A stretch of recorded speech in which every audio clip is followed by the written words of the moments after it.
Healthier Us, video 4 of how to lose body fat.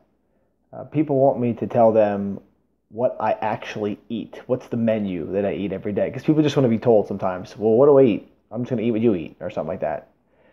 You need to understand something. What I eat now isn't the same thing that I ate the first 15 weeks when I lost my first 25 pounds. When I first lost my 25 pounds, I'll tell you what I ate then. Okay, I really was concerned about calories, and I really wasn't even concerned about carbs at that time. I didn't know that I was lower on carbs. I just knew I was lower on calories. This is before I knew all about the research. But I ended up eating probably around 150 grams of carbs just by lowering my calories as much as I could. But what I would typically eat is in the morning I would have like 2 eggs on an English muffin with a piece of cheese and bacon.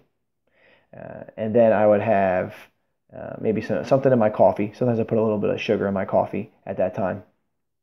And then for lunch, I'd have a sandwich. I'd have a turkey sandwich, ham sandwich, something like that. I tried to do like low carb bread. I did try to do that, low calorie bread. And then I would also have a bag of chips. I would always have like a small little bag of chips because I just wanted to have that crunch. And I always had a small portion bag though, because if I brought a whole bag of Doritos, forget it. I'm eating that whole thing. Or if I made the bag myself in like a baggie, it would be huge. So I just went with the portion control. That really helped me out. And then I would have a piece of fruit usually. And if I needed to, I would also have maybe like a granola bar or something as a snack if I needed it.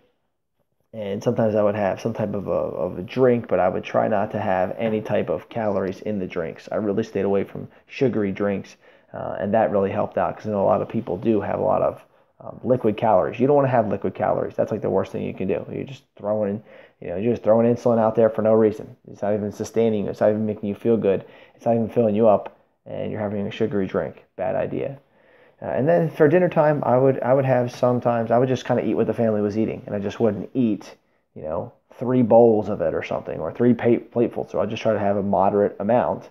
And sometimes I would also just make my own. I would do eggs or something for dinner. But again, that was what I ate when I was watching my calories and I was trying to stick at like 1,800 calories or something like that.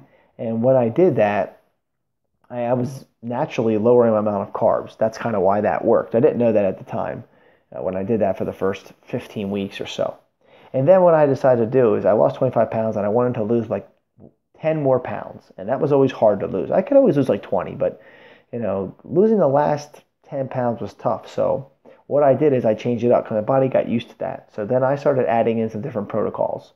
So some things that I started doing, again, I'm going to tell you a whole bunch of these things that I do, but it's tools for the toolbox. You should not just all of a sudden do all of these things. You got to build up to doing these things.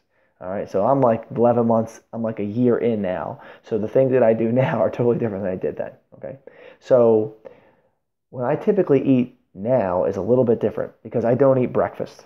Breakfast, I don't eat at all. People say it's the most important meal of the day. They're totally wrong. Okay, you don't need to eat breakfast at all.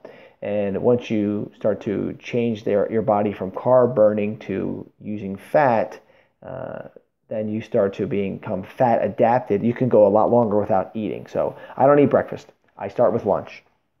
I will have coffee in the morning, but I have it black. I don't have anything in it because I don't have any calories. I don't want my insulin to go up. I only eat from 12 to 6 at night. Sometimes I might go like 7 at night or something. And then I have like 18 hours of not eating and 6 hours of eating. That 18 hours of not eating really gets my body into the fat burning mode, and it's using fat as a fuel source. That's the whole idea because I want to burn my body fat. So when I actually start to eat, so at noontime, I'll have a huge salad. And in that salad, I'll have like spinach. I usually have like 7 cups of spinach. This is a big salad. And I'll have shredded cheese and tomatoes and chicken cut up. Maybe sometimes I'll do tuna if I don't have any chicken. And I'll do some type of dressing. I do high fat dressing like ranch, low carb. And then after I do that, I'll usually have an apple cut up with some peanut butter. I love that. That's like a little treat for me. And then sometimes if I need a snack, like an hour later or whatever, 2 hours later, which I really don't, but sometimes I just want to have something, I'll have pistachios, nuts. That's what I go to as a snack, ones that are high in fat, low in carbs. And then for dinner time, I will have a lot of times when I'm really watching what I'm eating and I want to get really low carb, I will have eggs. And I will have them all different kinds of ways. So I'll have scrambled eggs, I'll have runny eggs, I will have in an omelet with sausage, with bacon, with peppers or whatever, And I'll have like 4 eggs. I'll have like a 4 egg omelet or something, and then I'll have some bacon or something like that. And that's really what I have. That is a typical eating day. It's not exciting. It's boring, but I'll eat that every day. I don't care. It doesn't bother me because then on the weekends, I kind of eat what I want. Now, when I first started watching what I was eating, again, I did 6 healthy eating days and 1 feasting day. That's when I wanted to lose a pound or 2 a week. But now that I'm at a maintenance phase stage right now, I actually eat 5 healthy eating days. And then on the weekends, 2 days, I feast and eat whatever I want. And that's because I'm at a maintenance stage right now, which I feel good about. Now, let's just say that the summer's coming up and I want to lose another 5 pounds or so of body fat. Okay. So what I'll do is I'll just go back to 6 healthy eating days and 1 feasting day. And in a few weeks, in a month, I'll lose a pound a week or 2 pounds a week. And then I'll drop that down to even lower body percentage, fat percentage, let's say, for the summer or whatever. So there you go. That's what I typically eat. Again, don't just jump in there and start doing all these different things like intermittent fasting. Sometimes I do other things like prolonged fasting. I also exercise while I'm in a fasted state. I could talk more about that, but that helps you really burn the body fat that you have and get rid of all the glycogen that's stored in your muscles, which is how you get to the stored fat. All right. So I do all those kind of things now, but again, I didn't do them at the time. All right, so hopefully that helps you out. Maybe you get some ideas and help you on your journey to becoming a healthier eater. Good luck out there. Healthier us.